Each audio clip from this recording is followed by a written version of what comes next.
Os voy a contar un secreto. El secreto es el siguiente. Todos los jueces y todas las juezas tienen ideología. Y los que os digan que no son de derecha o de extrema derecha, siempre. Eso no falla nunca. Además, lo he comprobado yo empíricamente con el tubo de ensayo. Yo es que soy apolítico. Digo, madre mía, dice que es apolítico. Eso es lo peor. Estamos apañados. Cuando dices ella político es lo peor. Los magistrados del Tribunal Supremo tienen ideología, de verdad. Ahí incluso hay senadores, hay ex senadores. No diré de qué partido para dejar un elemento de misterio, pero bueno, yo creo que os lo podéis imaginar. Antiguos secretarios de Estado y todo tipo de cargos relacionados también con un partido político. Igual os dicen que son apolíticos, si queréis o no creéis que un ex senador del Partido Popular, hay que decirlo todo, venga, va, para cerrar el sintagma, es apolítico, no, yo es que soy apolítico y tal. Eso no es posible. Todas las personas tienen unos principios ideológicos y eso pasa obviamente en la judicatura, que es una profesión de un perfil bastante conservador, ¿de acuerdo? A partir de ahí, la cosa se complica porque el problema no es solo, yo creo que ideológico, que podemos debatir eso, qué efectos tiene, ¿no? En el conjunto de la sociedad, sino que por arriba hay influencias de tipo partidista. Y esto es inevitable que sea el trasfondo de muchas cuestiones. Por ejemplo, es normal que se haya abierto una investigación penal contra el fiscal general sin que en ninguna de las resoluciones del Tribunal Supremo se diga cuáles son los indicios concretos contra él, sin que se diga, no, este señor hay indicios de que tenía este mensaje o tenía esta llamada, acá hay un testigo que dice que filtró a la prensa eso. El Tribunal Supremo abre una causa nada menos que contra el fiscal general sin especificar por qué y después con una resolución en la que ordena incautarle todos sus dispositivos por una filtración a los medios en un país en el que cada día se filtran centenares de datos de los procesos judiciales. Incluso la misma causa contra el fiscal general que se sigue en el Supremo ha filtrado prácticamente toda la investigación de la Guardia Civil y que yo sepa no se ha abierto ningún proceso contra el juez instructor del Tribunal Supremo que lleva esa causa. Entonces, claro, sin entender este trasfondo, ¿no? De las posibles injerencias partidistas en la cúpula del Poder Judicial y también en los altos tribunales, pues yo creo que algunas cosas es más difícil de entenderlas, ¿no? Entonces, claro, con una cúpula judicial que aparentemente tiene la posibilidad de recibir influencias de tipo partidista, que en algunas causas da la sensación, al menos para gran parte de la ciudadanía, que no llega hasta el final y que nunca se llega hasta arriba, pues es lógico, ¿no? Que yo creo que mucha gente piensa que realmente, pues eso, ¿no? Que la justicia está hecha para las robagallinas, porque ese siempre la acaba pagando, pero los de arriba, pase lo que pase, pues nunca la pagan, ¿no? Ahora mismo me pillas enormemente sorprendido, me he quedado con una especie de mareo porque acaba de dar aquí una noticia bomba. Joaquín Bosch ha dicho que los jueces tienen ideología. Que incluso algunos dicen no tenerla y que son muy fachas. Yo digo, no lo habíamos notado. No lo habíamos notado. En mi pueblo suelen decir apuntado maneras, pero se le veía un poco. Parecía, ¿eh? Tenía hechuras, pero vamos a ver. Yo creo que además estamos en una tierra. O sea, esta tierra tiene cosas maravillosas y yo estoy enormemente agradecido que se me haya invitado. Pero yo no puedo dejar la figura de la campechanía, esta que es una plaga en España. Y aquí se ha robado y se ha robado a manos llenas desde lo público. Aquí tenemos figuras, y voy a esta pregunta de por qué se roba y luego queda impune, o por qué se tarda en tomar medidas. Aquí tenemos etapas como la de Camps, que se robó y se saqueó, es la realidad, ¿no? Luego él ha quedado impune. Pero es que volviendo a lo de la campechanía, antes hablaba de Mazón, que como se hacía selfies y hacía carreritas, iba a las ferias y era simpático en las redes sociales, qué campechano y qué majo es, ¿no? Pero voy a otra reflexión, esto de las apariencias, ¿no? La campechanía. Aquí, como había alguien como Zaplana, como iba bronceado, y se peinaba a raya, llevaba traje y corbata, iba impecable, era maravilloso. Le votaban, vamos, a cascoporro los votos. Y era un ladrón. Entonces la pregunta que me hago, siendo un ladrón, como se sabe que es un ladrón, ¿por qué está en libertad? Es lo que se pregunta el ciudadano común como yo. Me lo pregunto, ¿por qué está en libertad? Porque hay gente que habiendo hecho menos, por supuesto que ha ido para adelante, como diría Miguel Ángel Rodríguez, mar, sobre todo a determinadas horas en las que igual le hace el efecto ya el gin tonic. ¿Sabes? Claro, ¿Por qué este señor? Primero, pues la gente habitualmente sí es campechano, mírale qué impecable, bronceado, mírale que mucho mejor este. Me fío más de este que este otro que lleva, mira qué pintas. Lleva este, seguro que. No, no, te puede robar el traje y corbata. De hecho, se ha demostrado que te roba, pero bien, además. Y además es muy patriota, pero se lo lleva fuera de España. Con testaferros, pero muy patriota, ¿eh? Muy patriota, además España. Pero luego, la pregunta que quiero hacer, claro, aquí. Que luego quieren que olvidemos. Por ejemplo, cuando fue todo lo de Camps, todo esto, oímos aquellas conversaciones en las que hablaban del caviar, todas estas conversaciones que habían, claro, que era un verdadero escándalo y que ha quedado impune. Eh, vamos a ver, Bárcenas, Luis Fuerte, también apodado Luis el Cabrón, le ponen en libertad. Le ponen en libertad. Acabamos de ver en la misma, en los mismos días todo esto que se ha montado con lo de Aldama, que igual Aldama es un, vamos, Aldama lejos de lo que dice el de Desocupa, pues tiene todas las hechuras, tiene toda la pinta, pero vamos, yo no voy a condenarle, ¿no? Pero de qué ha robado. Pero claro, quieren llevarse a gente por delante, toda la organización, todo el PSOE corrompido, desde el presidente del gobierno hasta abajo el secretario general. Vale, pues ¿qué va a pasar? Va Aldama, ya veréis Aldama. Y Aldama lleva aquí un papeluco, tal, tal, tal, tal, tal. Esto. Por ahora hay algo así parecido a esto. Por ahora, que yo sepa, por ahora parecido a esto. Corrupción, corrupción. Claro, por supuesto, los medios de comunicación, más, por supuesto, unos que otros, todos los cañones apuntando, corrupción sistémica, ¿no? Pero es que al mismo tiempo dicen libertad condicional para Bárcenas ya, y eso que Bárcenas ha ido a la cárcel, otros muchos ni lo han pisado, andan buscando quién es el punto Rajoy. Pero claro, en este país hemos oído, por ejemplo, a Cospedal, esas escuchas en las cuales hablaba con Villarejo, comisario corrupto, con el que hablaba también gente como Ferreras, valga la redundancia con lo que decía antes de la corrupción, en este caso periodística. Claro, es muy burdo, pero vamos con ello. Cospedal le decía a Villarejo, la libretita, esa libretita, ¿no? Esa que no, esa hay que quitársela. O decían, el cabrón este, hay que le decía Villarejo, hay que eliminarlo, hay que laminarlo. Sí, sí, sí, por supuesto. Conversaciones que las hay, que yo los refalo en los libros, con el marido de Cospedal, con Cospedal, para eliminar las pruebas de la corrupción. Doña Finiquito, que nos explicó aquel modo que tenían de tener a Bárcenas más o menos. Pero es que luego hubo una operación parapolicial para destruir las pruebas. Hubo uno que está muerto, como otros muertos que ha habido misteriosos también, como bien sabéis. Fueron incluso uno vestido de cura a la casa de los Bárcenas, que ha muerto ya, no sé si lo sabíais. Otro caso aislado que tampoco se investigó del todo lo que pasó ahí. O sea, cosas de una España de Berlanga, por cierto, un homenaje también. Valenciano. Valenciano. Valenciano. También, ¿no? Claro, entonces la gente, yo creo que puede observar, ahora mismo a día de hoy, que tenga que ir para adelante, que vaya para adelante, ¿no? Como diría Mar. Pero claro, hemos oído a gente hablar de destruir pruebas como que ni siquiera, o sea, Hospital ha sido libre de pueblo y paja, andan buscando a M. Rajoy. Zaplana no entra en la cárcel.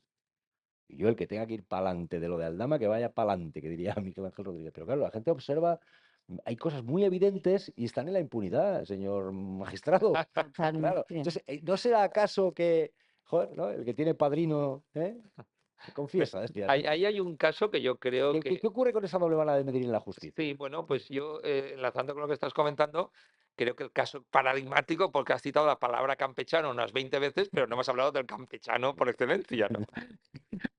Y ¿Del que creo- fue presidente de la Diputación? no, el No, campechano. es un rey que vive en un país del Golfo, valga la redundancia, valga la redundancia. Claro, Muy claro bien. que si la cabeza más visible del Estado está implicada en supuestos de presunta corrupción y hay una percepción de impunidad, de ahí para abajo el simbolismo.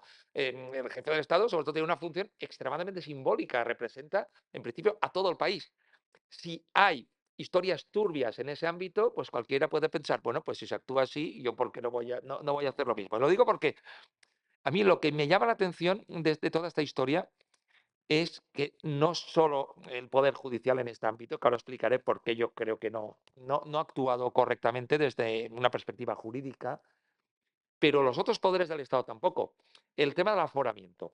El aforamiento es dar un fuero especial a un cargo público que hace que no le juzgue, digamos, el tribunal ordinario que le tocaría. Y que en todos estos casos el órgano judicial competente es al Tribunal Supremo u otros tribunales con una configuración que, como nos dice el Consejo de Europa, tiene fuertes influencias partidistas, ¿no? Entonces, claro, eso es una cosa muy asimétrica, ¿no? Porque a cualquier hijo de vecino te toca, no sé, si alguien roba aquí en Cullera, se le juzgará en el juzgado de Sueca, lo cual dificulta poder elegir a los jueces, porque hay 5.000 y, pues, por ejemplo, a Pepe Castro, amigo común, le tocó por azar el caso Urdangarín, le tocó simplemente.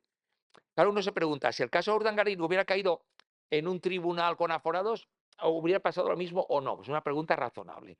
Pero en todo caso, el aforamiento, que es una cosa tremendamente discutible, porque lo que pasa en España no pasa en ningún país del mundo. En Francia, en Alemania, en Italia, con máximo está aforado el presidente del gobierno, el presidente de la República y en algunos casos miembros del gobierno. Pero que estén todos los diputados, todos los senadores, los parlamentarios autonómicos, los miembros del gobierno, esto es español y muy español, ¿no? Pero Pues bueno, están todos aforados. todos O sea, aforados. tenemos récord de aforados en Tenemos España. récord mundial, pero vamos, a patadas, ganamos a todos. Somos Récord mundial de aforados. superstars en eso, ¿no?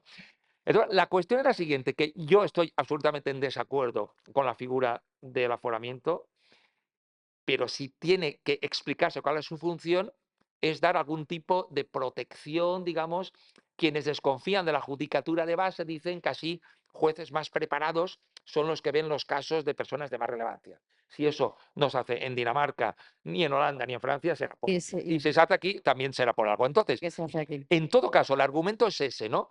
Que es gente que ejerce una función pública y que hay que dar algún tipo de blindaje. Pero claro, el emérito, desde el momento que deja la jefatura del Estado, ya no ocupa ningún cargo público. Y nada más abdicó, lo primero que se hizo fue, en 2 semanas, a toda prisa, modificar la ley orgánica del Poder Judicial para convertirlo en aforado. Es el único cargo del Estado español que es aforado sin ocupar ningún cargo público. Que yo sepa, está allá la Bartola en Abu Dhabi, está feliz. No ocupa ningún cargo público, pero está aforado. Aforándolo, lo que se consigue es que solo lo pueda juzgar el Tribunal Supremo y la Fiscalía del Tribunal Supremo. Tribunal Supremo, que sobre lo que he dicho, tenemos informes de los organismos europeos que nos dicen que es un espacio con posibilidades de injerencias partidistas. ¿Qué ocurre? Que el emérito, el rey emérito, sabemos, porque eso es notorio, son informaciones que se han difundido, que tiene una fortuna de muchos millones de euros.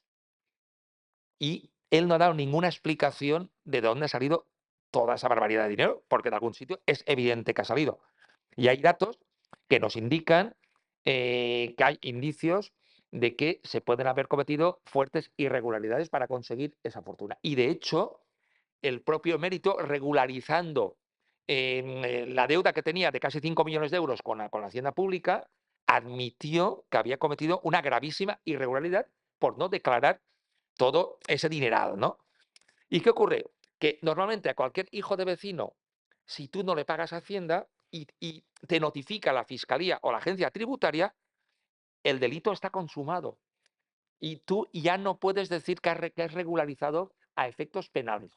Pero en cambio, con el rey emérito pasó una cosa curiosa, que es que ni el Tribunal Supremo ha entrado, al menos hasta ahora. Se acaba de presentar una querella por parte de Martín Pallín, Jiménez Villarejo y otros, que veremos cómo acaba, pero hasta ahora no se ha querido entrar a investigar ese delito tributario y al mismo tiempo resulta que seguimos sin saber de dónde ha salido todo ese dinero. Y yo creo, igual me equivoco, pero yo creo que en un Estado democrático todos los cargos públicos, y ahí incluyo concejales, alcaldes, presidentes autonómicos, presidentes del gobierno, deben actuar con transparencia, deben rendir cuentas y dar explicaciones de lo que hacen. Y el jefe del Estado, más que nadie, faltaría más.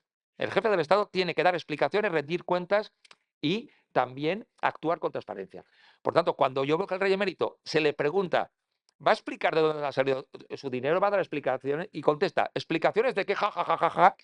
Pues claro, si nos están tomando el pelo, ¿no? No sé cómo lo veis. Entra y sale lo que le da la gana, igual que Florian. ¿Alguien sabe a qué dice? Dice aquí el magistrado, no, el dinero que no se sabe de dónde lo. Pues te aseguro yo que de ir a coger la fresa con Froilán no fue. De ir a la huerta y a coger naranjas, ya te digo yo que Seguro no. que no. Es del robo, pero es la dictadura, toda la impunidad que ha supuesto, pero todavía ya, bueno, pero tener que soportar cómo se vejan, cómo se burlan de las víctimas, porque algunos nos han contado cómo fueron a por mi bisabuelo para fusilarlo, y se llevaron, y al alcalde de mi pueblo lo fusilaron, al Anastasio, etcétera. Y esta gentuza se burlan de las víctimas del franquismo. el jefe del emérito, el emérito ladrón, impune, entrando y saliendo, y la gente lo consiente. Y luego estamos en un país, sí, Franco murió en la cama. Puyol va a morir en la cama también. ¿Qué pasó con Puyol? El que decía que "No, si tocamos el árbol caerán los nidos, no toquéis los nidos". Puyol, pues igual que es otro que va a morir en la cama, probablemente, muy probablemente, dentro de la impunidad. Pero es que hay que soportar que salga Almeida esta semana a decir el PSOE es una organización criminal, o sea, una organización corrupta, en el PP de Madrid. En el PP de Madrid, que había Caja B, Gürtel, varios con cuenta en Suiza, pero es que, insisto, no ha habido ni siquiera juicio. Estamos esperando el juicio de lo que ha ocurrido con esto, con Granados, con Ignacio González, la Púnica, tal. Entonces, claro, la gente se pregunta, y yo vuelvo a lo de antes, sí, la doble vara de medir. Yo lo siento mucho, pero creo que todos más o menos volvemos al sentido común y lo sabemos. Al final, el que decía, ¿no? El que tiene padrino, ¿no? Confiesa. Y esto pasa, pasa reiteradamente en la justicia. Yo creo que es de sentido común que en algunos casos, pues, va más lento porque interesa que vaya más lenta. Y ha interesado mirar al otro lado con el caso del rey ladrón, porque es la realidad, hay que llamarlo así. Si robas ladrón y sigue más robando porque tiene el dinero oculto y lo sigue manteniendo y no pagas impuestos en España, pero es que hay causas judiciales donde no, ni siquiera se ha celebrado ya lo que tiene que celebrarse, que es un En juicio. juicio, Granados, Ignacio González, todo esto. ¿Y eso por qué? ¿por qué Tanto sucede? cuesta, están investigando mucho, es una labor tan Falta ardua, recopilar hay que echarles una pruebas. mano, no sé, claro. ¿Por qué esa Porque lentitud en esos casos? Vamos a ver, analizar en abstracto si hay jueces que dilatan a propósito las causas, pues eso se tendría que estudiar en cada procedimiento. Yo no creo que en abstracto todos lo hagan a propósito. Yo creo que hay casos en los que estamos ante investigaciones muy complejas que necesitan de comisiones rogatorias, por ejemplo, a Suiza o a Panamá o a otros países, y tenemos una legislación que es del siglo XIX, la Ley de Enjuiciamiento Criminal es de 1882, pero es cierto que el poder político, todas las legislaturas prometen que van a hacer una ley procesal ágil, ¿no? Porque estamos con normas decimonónicas investigando la delincuencia económica y política del siglo XXI, y eso es una barbaridad. Pero lo cierto es que eso no se moderniza, no se actualiza, no tenemos instrumentos en general suficientes en la justicia, y eso tampoco puede ser casualidad. Creo que fue Roosevelt el que dijo que en política casi nada pasa por casualidad. Es decir, que puedes tener un mal año, un mal presupuesto, una mala legislatura, una mala década, pero claro, pasan años, legislaturas y décadas y la justicia sigue igual. Es evidente que no hay voluntad, ¿no?, suficiente para que esto cambie. A partir de ahí, sí que es cierto que es llamativo que hay casos en los que ves juzgados que van como una moto, eso es así, y otros donde las causas se acaban eternizando. Pero tendríamos que analizar qué es lo que está pasando hoy y si hay algún problema. Hombre, pues en el caso de Granados nos lo detuvieron en el año 2013, era aquel programa en el que no llegó. Estamos en el año 2024. Bueno, aquí Carlos Fabra estuvo 14 o 15 años, efectivamente, para que acabara. Y el caso de Zaplana, de las ITV, lleva cerca de 10 años, ahora va a recurrir y probablemente hasta que el Supremo dicte una sentencia firme, todavía pasarán igual 4, 5, 6 años más. Están investigando mucho todavía. Bueno, ahora ya no investigan, ahora estamos en fase de recurso, pero todavía queda. Granados a mí me lo pintó como de una serie de rodeos. Luego tenía el dinero, no sé, le dije, ¿tienes el dinero en Suiza? No, no, no, lo tenía en Suiza y en el altillo de la suegra. Es decir, ¿cómo puede ser tan fácil robar y meter el dinero en el altillo de la suegra? ¿Y cómo puede pasar más de una década para que haya un juicio, magistrado? Y luego, ¿cómo le podemos decir a la ciudadanía, como decía el emérito por estas fechas? La justicia es igual para todos. Es inviable. Claro, claro, claro. Pues, ahí está la pregunta, magistrado. Yo creo que habrá que agilizar la justicia en todos los casos. En algunos yo creo que es evidente que no conviene o no se hace, pienso yo, ¿eh? A mí me parecen demasiados años para juzgar a Granados, 11 años que han pasado ya, por ejemplo. Y por lo que me comentabas antes, a mí me parece intolerable, absolutamente rechazable, pues que la presidenta de la Comunidad de Madrid se rasga las vestiduras y arremeta porque un país conmemora el 50 aniversario de la muerte de un dictador. Es decir, esto claro, que desde posiciones fascistas, digamos, pues se cuestione una política de memoria democrática, me parece comprensible, pero que gobernantes de instituciones democráticas todavía estén blanqueando el franquismo o cuestionando que recordemos lo que fue una dictadura especialmente criminal, a mí me parece que esto debería llevar a algunas reflexiones en la sociedad. En el libro reflejo algunos estudios que dicen que España es la democracia occidental que tiene un mayor porcentaje de personas que creen que la democracia no es un buen sistema político. Hombre, me parece que esto es un signo de alarma, como explico en el libro, pues de riesgo de retrocesos.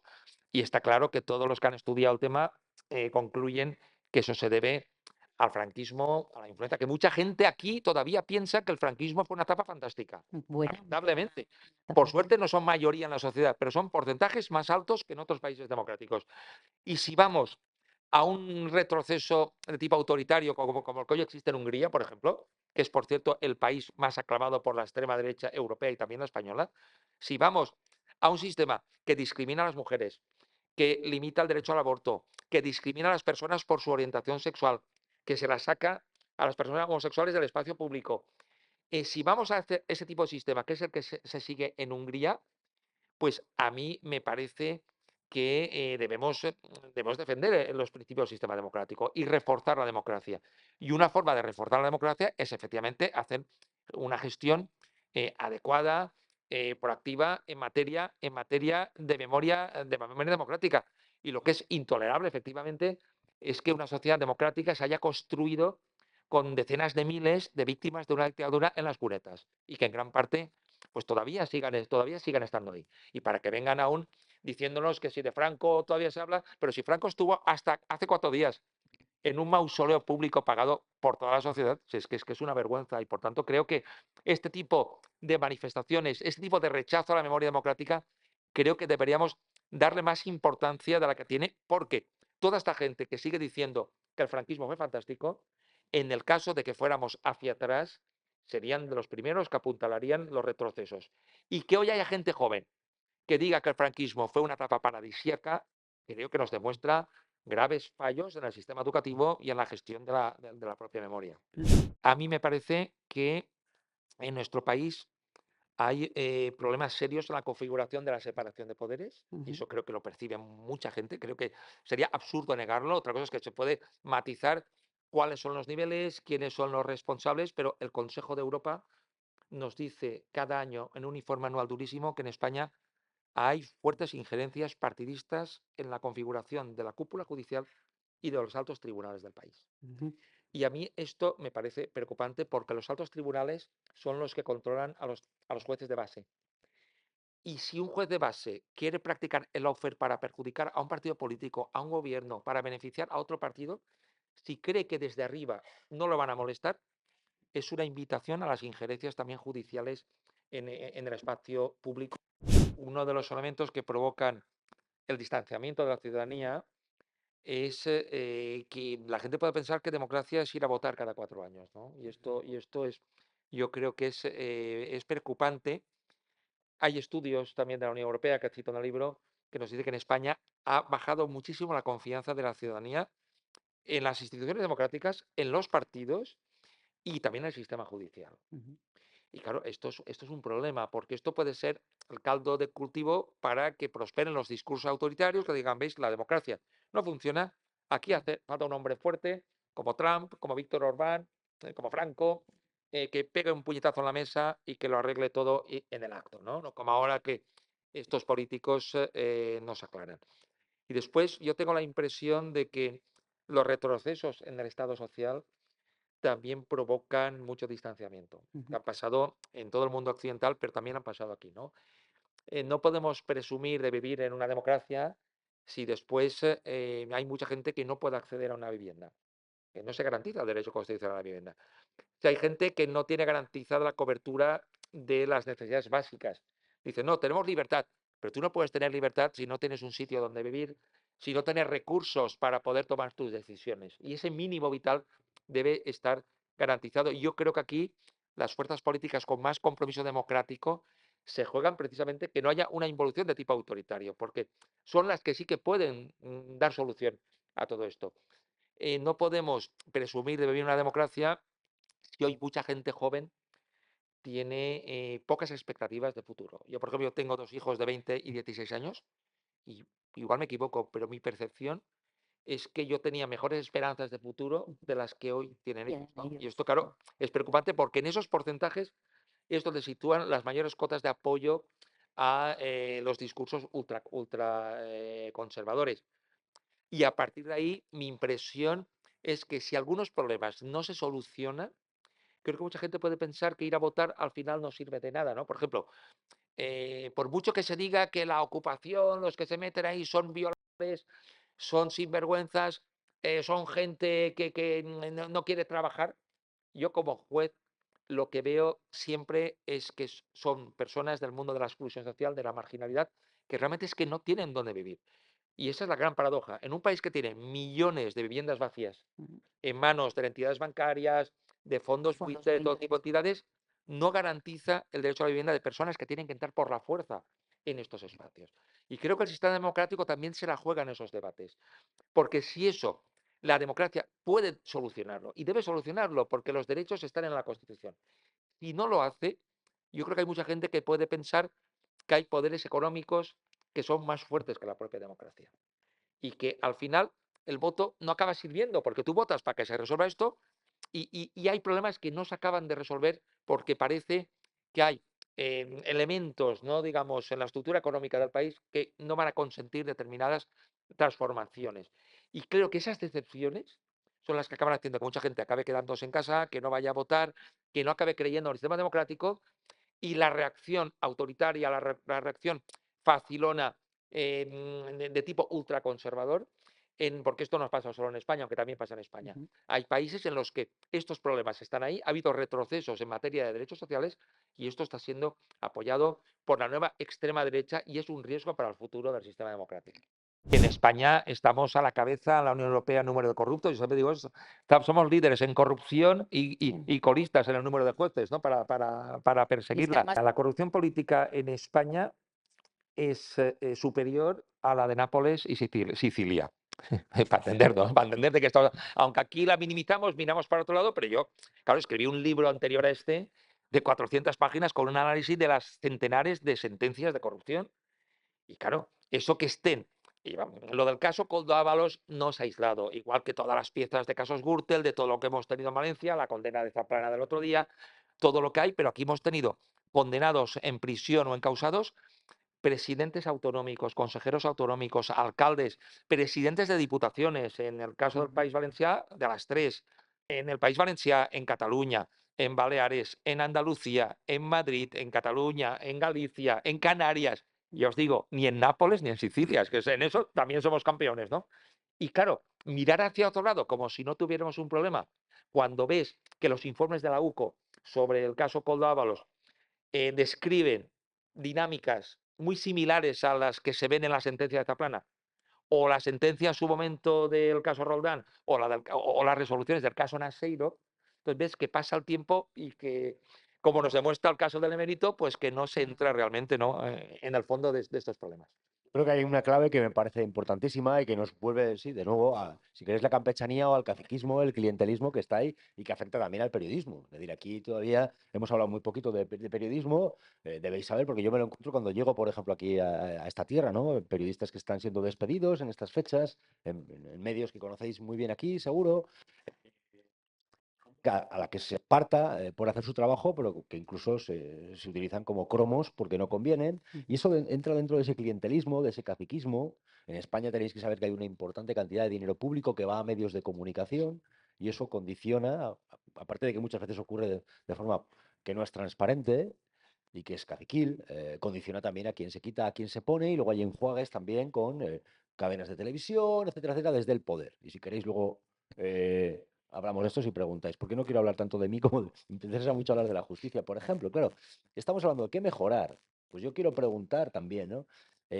¿Hasta qué punto también influye dentro de ese clientelismo, dentro de ese caciquismo, esto de que a veces la justicia puede ir más rápido o mucho más lenta? Y me explico, estamos en un país donde la gente ya se ha olvidado, por ejemplo, de que el otro día yo, fue antes de ayer, alucinaba porque Almeida, que por cierto, oiréis hablar mucho de Madrid. ¿Cómo está de mierda Madrid? cómo está de mierda las calles de determinados barrios de Madrid con este tipo que se pone a salir, el otro día salió a decir, el PSOE es una organización corrupta, lo dijo y se quedó tan ancho. Lo dice Almeida de un Partido Popular de Madrid donde Granados e Ignacio González competían por ver quién robaba más. Los dos están en la calle, pero es que no ha habido ni siquiera el juicio todavía. O sea, pasa el tiempo. Yo tenía un programa de televisión que se llamaba Las Mañanas de Cuatro, que hubo un día que, claro, había tantos corruptos, tantas ranas en la charca de Aguirre, que un día iba a empezar y me dijeron por el pinganillo, uno nuevo del PP de Madrid con cuenta en Suiza. Me dijeron, pues venga, vamos a empezar con ello. Se llamaba López Viejo. Entonces empecé, conté la noticia y claro, tenía al lado a Granados, porque era colaborador, era otro muy campechano también, Granados, tenéis que saberlo, ¿eh? Pero claro, le pregunté a Granados, digo, Granados, me dio por preguntarle, porque tú no tendrás también cuenta en Suiza. Así como era campechano, pues yo campechano también. Entonces, claro, yo, yo miré porque en vez de decir de forma contundente, no, tal lo que dices, miró así como un topillo, así, miró por encima de las gafas y dijo, sí, hombre, sí. Digo, sí, hombre, sí, ¿no la tienes o no la tienes? No, no sé qué tal. A los pocos días me dijo, no viene Granados, ¿por qué? Se la ha llevado la Guardia Civil. La habían metido en la cárcel que había inaugurado, en la cárcel de Extremera. Teníamos las imágenes con Alfredo Pérez Rubalcaba, que en paz descanse, inaugurando la cárcel en la que lo habían metido. Ese día marcamos el récord de audiencia. Lo teníamos al mismo tiempo grabado él con Ignacio González, que es verdad, no miento, competían por ver quién robaba más. Lo teníamos en la feria, una feria de tecnología en IFEMA, viendo en una pantalla grande los dibujos de Pinocho, con toda la nariz. Entonces, claro, yo ponía lo de Pinocho y luego ponía Granados. Granados, porque tú no tendrás también en cuenta en Suiza. Hombre, sí, no, ¿la tienes o no la tienes? No, no, no, lo repetimos. Récord de audiencia. Campechano. Claro, no ha habido un juicio. Pero es que estamos en un país donde un dictador murió en la cama. Un dictador de décadas de persecución, de exilio, de torturas, de encarcelamientos, de muertos en las cunetas, y todavía este país tiene que tragar con que haya auténticos hijos en fin, sinvergüenzas, vamos a decirlo así, que van al Parlamento y dicen que eso fue una etapa de reconciliación. Está ocurriendo de forma... Están mofando de las víctimas del franquismo esta semana de forma reiterada. En un país donde, afortunadamente, aprendimos pues, a intentar respetar todo lo que fuera posible a las víctimas de ETA, como debe ser. Pero aquí se mofan de las víctimas del franquismo. Porque le ha dado por decir al presidente del gobierno que llega un año en el que se cumplen 50 de la muerte de un dictador y va a haber un centenar de actos. ¿Sabes tú? Un centenar de actos, pero de todo tipo. Pues en un colegio, en un museo. ¿Cómo les ha dolido? ¿Cómo les ha dolido? Y se pone a decir, no, es que el gobierno no puede vivir sin Franco. ¿Pero cómo no? Pero podría vivir el Partido Popular que lo fundó un ministro de Franco. Eso sí que no podría vivir porque no existiría. 7 ministros de Franco. Claro, entonces, pero ¿cómo? Entonces, un país donde una dictadura, toda la impunidad que supuso, muertos en las cunetas, se permiten todavía ensalzar en el Parlamento, en una democracia en el año 2024, la dictadura y el dictador, diciendo que es reconciliación. Pues que vivimos en un país donde el jefe del Estado roba y seguimos pagándole el dispendio. Se ha llevado ahora Froilán, fuga de talentos. Pero yo soy un observador como periodista y venía viendo pues la bronca que ha habido un día más con la política y yo pensaba, seguro que en vuestros centros de trabajo habréis visto la figura de esa persona que trabaja, que se levanta a las 4 de la mañana, que se deja la piel, que se entrega, que se vacía en el trabajo, y luego aquel que hace despachos, que es campechano. Aquí se lleva mucho la figura del campechano. Hemos tenido un jefe del Estado ladrón, pero campechano, ¿no? Bueno, pues aquí, y yendo al grano, aquí tenéis un presidente autonómico que yo, que estoy en las redes sociales, le veía que era modo campechano. Yo le veía que estaba continuamente en ferias, en festejos, se hacía fotos, sonreía. Yo hago ¿no? esa comparación entre el campechano y el que curra. Yo no digo que este hombre no currara, pero que es un inútil es evidente. Es decir, claro, lo, lo digo por... Yo me gusta, Iñaki Gabilondo, vengo de esa escuela, decía, hay que ser claro, directo y conciso, ¿no? Me gusta. Además, el Numancia tuvo mucho éxito con Lotín, era fútbol directo, ¿sabes? Fútbol directo con un buen delantero, además valenciano, que era Javi Moreno. Entonces, yo es que lo veo así. Mm, la, la reflexión que hay que hacer, y lo digo fuera de bromas, para que tomemos nota, ¿por qué? Pues porque en la política, que es que al final administrar lo público, más allá de todo el circo que pueda haber a veces, que lo hay por desgracia, pero que no todo es circo, pues como en la vida, habrá que reflexionar e intentar aprender, ¿no? Y tenemos que tratar de llegar a diferenciar entre aquel que ocupa un puesto porque está preparado y tiene capacidad de, si hay una alerta roja, prestarle atención y tomar medidas y estar al pie del cañón, ¿de acuerdo? De aquel que puede ser muy campechano para ir a la feria del queso, a las fiestas de no sé dónde, a la carrera de no sé cuál, que está muy bien ir a las carreras, ir a las ferias, ir a comerte un pincho y sonreír por la calle y hacerte selfies y manejar las redes sociales y cada vez más. Pero como dicen en mi pueblo, menos cuerda y más chorizo. Es decir, o menos lirili y más lerele, ¿no? Es decir, aquí el problema que ha habido es que sí, muy campechano, pero luego con un problema serio como una alerta roja, desaparecemos durante horas, nos dicen que se ha ido a comer, no sé lo que estaría comiendo, la pena es que no se le atragantara. Pero quiero decir, no le deseo nada malo, quiero decir que no se le atragantara en el sentido que se hubiera sentido indispuesto y hubiera dicho, "Oiga, pues igual tengo que ir a coordinar, que está la gente que se está yendo atrapada en una riada". Entonces lo digo porque a modo de reflexión vamos a quedarnos con eso, es decir, esa reflexión a la hora de, pues de elegir si queréis o de tomar nota. Y vuelvo a la vida cotidiana de cada uno. Seguro que conocéis, os habéis sentido. Yo es que soy de esos. A mí en la vida, desde pequeñito, me tocó trabajar como un cabrón. Mi padre me subió al camión con 3 años. No está bien hacerlo, pero lo hizo así. Me tocó trabajar en la obra con mi abuelo, en la granja con mi padre, en el camión con mi padre. Y yo lo he visto en los trabajos, ¿no? Seguro que lo habéis visto. El que curra, el que mete horas ahí metiendo noches con Gabilondo y tal, y luego el que hacía los despachos de rechupete, ¿no? Y es el que invitaba a los cafés, el que te preguntaba qué tal te iba en la vida, que luego por detrás habitualmente te clavaba el puñal antes que nadie, ¿verdad? Era campechano, muy campechano. Pero luego no curraba, ¿no? Que solía pasar esto. Entonces, de verdad, si queréis que sea campechano, pero que tenga capacidad de currar, es decir, que no es mucho pedir que haya administradores de lo público que se tomen en serio una alerta roja meteorológica. No es mucho pedir que haya administraciones de lo público que cuando tenemos ya precedentes de gota fría en un territorio como el valenciano, nos tomemos en serio y estemos atentos a lo que puede ocurrir con el Barranco del Pollo. Hay que estar, no sé, hay que ser imbécil, vamos a llamarlo así, para con un día de gota fría desaparecer durante horas. Dicen que a una comida, él sabrá, pero tenemos derecho a saberlo y no estar. Lo digo porque los muertos ya no vuelven y es la mayor desgracia, pero vamos a reflexionar y solo termino con lo siguiente, en este caso de esta primera intervención. A veces yo digo que cuanto más conozco a los seres humanos, más admiro a mi perro, ¿no? Los perros. Bueno, yo soy un tío de campo y observo mucho el comportamiento animal, ¿no? Porque se puede aprender muchísimo, especialmente de los perros. Eh, un perro, el instinto que tiene un perro que tiene un animal, te lleva, le suele llevar a no tropezar dos veces en la misma piedra, por así decirlo. Entonces, vamos por favor a tomar nota, porque estamos ya en un tiempo en el cual ya se ha dejado de hablar, como se hablaba de la Dana a nivel nacional en los medios de comunicación. Hablo de esto en El precio de la verdad. ¿Quién marca la agenda? Hay temas que ocupan la primera plana unos días y luego desaparecen.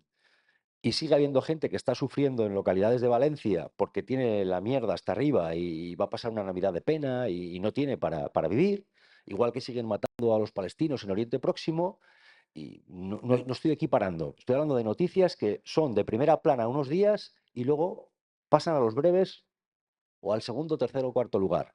Entonces, vuelvo a lo de la admiración que tengo por el instinto perruno. A veces cometemos el error de tropezar dos veces en la misma piedra, caer en los mismos errores.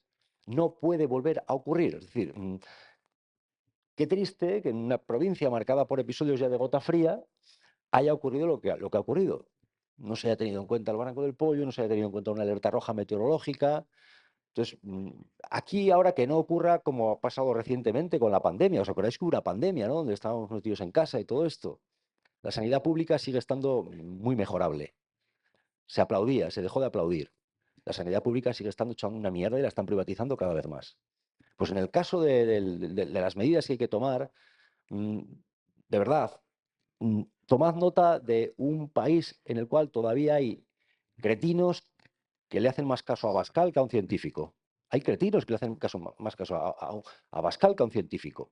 El cambio climático existe, el cambio climático va a peor. Yo vengo de una tierra de montaña, del Moncayo, donde lo que nevaba ya no nieva. Eso lo ve cualquier pastor de la zona. Hay gente con carrera que son tan imbéciles que no lo ven. Entonces, tomemos nota del cambio climático, tomemos nota de que a las alertas meteorológicas hay que hacerles caso, tomemos nota de que si hay una desgracia como la que hay, primero el político de turno se tiene que ir inmediatamente y después tiene que pasar por un tribunal y tiene que haber justicia. Y luego, señores políticos, pónganse de acuerdo, hay que reparar lo ocurrido cuanto antes, atender a las víctimas. Hay mucha gente que está desgarrada porque se siente desconcertada y desafección, etcétera. Pero, insisto, aprendamos aunque sea de los perros, que son suficientemente instintivos como para no cometer determinados errores o no pasar por aquel lugar donde salieron trasquilados, por así decirlo. Entonces, termino como observador de la realidad, no a los inútiles, que los hay, por desgracia. Cuidado con los negacionistas, con los cantamañanas que están esparciendo bulos, porquería continuamente a través de las redes sociales y en medios tradicionales. Hay apariencia de medios que nos están contando ahora lo que ocurre y que te hablan con la misma soltura de bulos sobre muertos que no existen que de ovnis, y la gente se lo está tragando. Y después tomemos nota de lo que no tiene que ocurrir. Hay cosas que ocurrieron en la pandemia y no se ha rectificado. Sigue habiendo privatización sanitaria, sigue habiendo carencias en las residencias de ancianos de servicios privatizados. Vamos a tomarnos en serio el cambio climático, vamos a tomarnos en serio las alertas meteorológicas, vamos a tomarnos en serio a nuestros científicos, a la ciencia y no a los fachas y a los negacionistas. Yo, como sabéis, soy miembro del Poder Judicial y no tengo la libertad de expresión que tiene Jesús. Bueno, Si yo dijera lo que pienso cada día, si queréis, he dicho que no quiero hablar de mí y luego hablaré de mi libertad de expresión que según yo aquí vos tengo yo. Solo anticiparé que seguro que en la tele no me habéis visto mucho en los últimos 3 años y medio. si yo dijera lo que pienso de verdad, me expulsarían de la judicatura cada día, probablemente. Entonces, claro, tengo que atenerme a la regulación Es ir legal con medida. de las libertades de expresión, al estatuto orgánico y a la ley orgánica del Poder Judicial, que para algo está ahí, ¿no? Pero me preocupa de lo que ha comentado, no sé Clara cómo lo verá, ¿no? Pero como cuando ocurre una desgracia tan tremenda, ¿no? Como la que pasó, en lugar de analizarse con rigor lo ocurrido y atenerse a los hechos objetivos indiscutibles, y ahí hay hechos objetivos indiscutibles, ¿no? ¿Cómo ves que hay tendencias de quitarse el bulto de encima y pasarle la pelota al otro, ¿no? Ujú. Lo digo por las competencias en la detección y la gestión de la DANA, las competencias de protección civil y emergencias, vamos, es que esto ningún jurista lo puede discutir sin discusión, son unas competencias autonómicas, eso faltaba. Hay que tomar decisiones en estos contextos en minutos a veces, en horas como máximo. Si hay que avisar a la población de que se va a salir un barranco con el caudal de 4 o 5 veces el Ebro, eso no se puede decidir en Madrid, porque ya hay competencias, que hay unos organismos que son, según el Estatuto de Autonomía y una ley específica valenciana que lo regula, de emergencias y protección civil, que es la que tienen que regularlo, ¿no? Pues en lugar de asumir que esa gestión es valenciana sin la más mínima duda, porque eso, vamos, no hay que ser jurista para saberlo, pero los juristas lo tenemos clarísimo. En lugar de eh, entender y aclarar efectivamente qué es lo que ha pasado con transparencia, dónde estaba el presidente de la Generalitat, dónde estaban los que tenían que decir, la propia consellera de Justicia e Interior, que estaban en el CECOPI y nadie sabe por qué no se tomó la decisión que se tenía que tomar y todavía no tenemos la respuesta de si estaba esperando a que llegara Amazon para tomar la decisión, lo cual también me parece de una negligencia tremenda si fue así. Claro, en lugar de esto, pues ves toda una serie de discursos, lo digo por las cosas claras, ¿no? Que tú dices, toda una serie de discursos que dicen que la culpa es del gobierno central porque tenía que haber declarado el estado de alarma a las 9 de la mañana. ¿No? Es que es tremendo cómo se va a declarar un estado de alarma a las 9 de la mañana. Si hasta con la pandemia, con todo lo que venía, estuvieron varios días valorando una decisión de este tipo, que es una decisión de Estado que se tiene que tomar cuando ya hay elementos que justifiquen cómo se debe actuar. Pero lo que está claro es que el efecto desastre de la DANA, que se produjo el 29, ¡ay, se escolta! Que se produjo el 29 de octubre, ¿qué es lo que causó todas las muertes y las mayores desgracias? La competencia absoluta era del gobierno valenciano. Y eso no se puede trasladar a nadie. A partir de ahí podemos discutir, una vez el desastre o la catástrofe se ha consumado, podemos discutir efectivamente si el gobierno tenía que haber intervenido declarando un estado nacional de emergencia o un estado de alarma, pero eso ya no devolvía la vida a los que la perdieron. Eso podría haber facilitado que la recuperación hubiera sido mejor gestionada o más rápida. Es un debate diferente, pero el debate central, que es el que tú dices, es, ¿fueron competentes o incompetentes? ¿Fueron útiles o inútiles quienes tenían que haber tomado las decisiones proporcionadas para proteger a la población y no la tomaron? Pues esa es la pregunta que creo que aquí, Malete, como ves, seguimos esperando que se Pero la aclare. pregunta yo creo que tiene una respuesta muy evidente, ¿no? Es decir, en este caso no creo que esté en duda su independencia judicial. Es decir, Sí, ¿fueron sí, sí. competentes o incompetentes? Yo creo que hubo negligencias evidentes, y otra cosa es que esas negligencias puedan llevar a responsabilidades políticas, civiles o penales. A mí me parece que pueden existir responsabilidades penales, haya procedimientos judiciales abiertos, tendremos que ver cómo continúa. Pero me parece que negar las responsabilidades evidentes y encima trasladarlas al gobierno de Madrid, a Venezuela Organismos. o a la ONU, ya es que me parece tremendo, ¿no? Claro, es que estamos en el punto en el que ya la culpa la tiene Venezuela o Ya, o Maduro. ETA, ¿y cuál es la culpa de Claro. tu ETA? ¿No? Ese es el Yo creo problema, que- claro. Es que además, yo sí, yo lo quiero llevar ya al terreno judicial, porque claro, también hay mucha gente, estamos en un tiempo en el cual hay, creo, buena parte de la ciudadanía que está observando con, no sé, mm, yo creo que es bastante asombro, por decirlo de una forma más educada. Aquí venimos de una pandemia, aquí hubo ancianos que murieron atrapados en geriátricos que no fueron llevados a los hospitales, gente que había sacado este país adelante. Y gente que por mucho que os intenten enredar y echarle la culpa a ETA, a los comunistas y a Venezuela y a Corea del Norte, que esto se está haciendo, aquí la realidad es que hubo un protocolo que dejó atrapadas a personas en residencias de ancianos y que no fueron trasladadas para recibir atención sanitaria y murieron con extremo dolor. Claro, hay mucha gente que se está preguntando, y lo llevo a lo de La Habana. Aquí ha habido cientos de muertos. Aquí ha habido gente que murió de una manera absolutamente indefensa.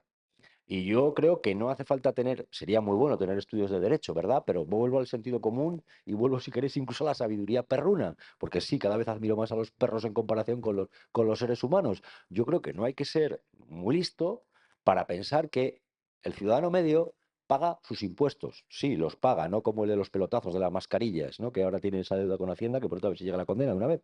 Pero a lo que voy. La gente paga sus impuestos, entre otras cosas, para que le avisen cuando hay una alerta roja de lo que tiene que hacer.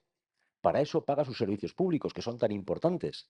Entonces, es de sentido común que hubo gente que se vio atrapada porque no tenía el aviso pertinente, porque no le advirtieron de algo que incluso hace décadas sí se llegó a saber en zonas del Barranco del Pollo, lo que podía venir y la gente tomaba medidas en sus bajos para protegerse. Aquí hubo gente que no fue avisada. Hubo gente que, teniendo una responsabilidad, no cumplió con ello. Entonces, yo creo que es de sentido común que la justicia tiene que actuar y que además tiene que ser contundente con aquellos que no hicieron su trabajo, que no cumplieron su deber. Pero sí creo que hay una serie de población que ahora mismo está observando de forma, yo creo, bastante asombrada, ¿no? Alucinando, mm, flipando en colores. Ahora mismo hay procesos judiciales que pueden incluso tumbar a un gobierno, o eso dicen, o quieren tumbar al gobierno, dan por hecho ya, ahora según ellos, todo el mundo es corrupto, todo el mundo es corrupto, aunque todavía no sabemos quién es M. Rajoy, que lo andan buscando. Claro, lo que pasa es que ahora ya se da por hecha la corrupción, pero sin embargo nos lavamos las manos con el hecho de que habiendo una alerta roja, desapareciendo del puesto de mando, ha habido cientos de muertos y parece ser que quieren jugar a que la culpa es de ETA. Yo me pregunto, dentro del sentido común, ¿qué le respondemos a esa ciudadanía que observa atónita que puede haber una doble vara de medir en la justicia? Que hay causas muy evidentes de sentido común donde la justicia tiene que actuar de forma rauda y contundente, porque son casos, además, yo creo que han supuesto un escándalo social, y sin embargo vemos que se actúa con primera plana de la actualidad para un software y ese tipo de cosas, que oye, que si hay problema en el software, que juzguen el software, que yo no tengo ningún, ningún problema en que juzguen el software, ¿vale? Pero hombre, estamos hablando de muertos que ocurrieron en las residencias y que han ocurrido con La Habana, y que quieren que la culpa la tenga Mao Zedong. Y el problema es que efectivamente, claro, el interrogante que abre Jesús sí, a mí me parece muy importante, porque claro, tú has comentado el accidente del metro, ¿no? Pues aquí el accidente del metro, aquello estuvo a punto de quedar absolutamente impune. Murieron ahí 40 y tantas personas y tuvo que ser casi pues una periodista de Levante, Laura Ballester, que escribió un libro que continuó en solitario absolutamente. ¿Tú conoces a Laura además? Sí, hizo una Continuó en batalla. solitario, prácticamente la única periodista que estuvo hablando del tema sin parar. Hasta que tuvo la grandísima suerte que Jordi Évole conoció la historia Ujú. y la dio a conocer, y esto generó efectivamente un debate amplio y se reabrió la causa judicial. Y obviamente, como en tantas otras ocasiones, se condenó a 4 técnicos, digamos, de tercera o de cuarta fila en cuanto a responsabilidades políticas, porque en líneas generales, igual que pasó con la pandemia, parece que a los de arriba, pues es muy difícil que les pase algo. Y me parece que tenemos que esperar a ver qué pasa ahora con los procedimientos que están abiertos. Y claro, ahí el Poder Judicial, ¿no? ¿Qué función cumple aparte de los cargos públicos? Pues no sé, yo creo que hay una serie de temas ahora mismo que están condicionando los debates democráticos y también las posibles regresiones de tipo autoritario en muchos países, ¿no? Y yo por citar 3 que creo que son especialmente relevantes, uno es el de la información y el de la desinformación como contraste, ¿no? Digamos, al mundo, a la época histórica en la que estamos entrando, que aunque no nos demos cuenta porque vamos dentro de la película, mi opinión es que la revolución digital ha transformado muchísimas cosas, aunque apenas percibamos algunas, pero han cambiado la forma de ir a comprar, la forma de la gente más joven de buscar pareja, la forma de viajar. La forma de viajar del que tiene que salir de donde vive para huir de la persecución o de la miseria, pero también del que viaja por placer y por pasarlo bien y alquila pisos por días y cambia la estructura de las ciudades y altera lo que es el derecho a la vivienda. La forma de las relaciones laborales, el mundo económico y financiero. Y es evidente que tiene que cambiar el sistema político obligatoriamente y además también el periodismo ha cambiado, como sabéis perfectamente, radicalmente en muchos ámbitos. De hecho, estamos comentando antes de entrar lo que eran los grandes periódicos en papel de hace veintitantos años y lo que ha quedado, ¿no? De ese panorama, de ese ecosistema mediático. Entonces, por un lado, yo creo que es importante lo que está cambiando en el mundo de la información, por todo lo que representan las plataformas virtuales, cómo se informa a la gente, cómo se la puede manipular a través de bulos, de falsedades tóxicas, cómo se controlan los medios. Yo creo que ese es un espacio importante y otro espacio efectivamente es el Poder Judicial, porque hay países muy concretos donde se han producido involuciones autoritarias o han estado a punto de producirse en el que el Poder Judicial, a través de los instrumentos del lawfare, ha tenido un protagonismo importantísimo. Yo creo que en España estamos teniendo resonancias o ecos de un fenómeno que es global, pero que aquí tiene nuestras propias particularidades. Y en un ámbito ya muy diferente, el del discurso nacional populista ultraconservador de tipo xenófobo, ¿no? Yo creo que esto es un tercer elemento que ha que está incrementado, o que ha sea, incrementando los discursos públicos y ha que experimentado un auge increíble. es un patrón común, vamos, desde Hungría hasta Estados Unidos, pasando incluso por Dinamarca, por Italia, por Francia y aquí también. Los discursos xenófobos, el racismo, el no aceptar que vivimos en sociedades multiculturales y en lugar de gestionar constructivamente esa pluralidad, buscar el discurso de conflicto, el discurso de odio, la confrontación. Esto es otro elemento de nuestras sociedades actuales. Una clave, Franco murió, pero sigue habiendo mucho franquista. Y además los conocéis seguro, a más de uno. Eso es una realidad, pero esto, claro, da pie a hablar de algo que es fundamental, que es la importancia de la información, del periodismo y de la cultura y de la educación.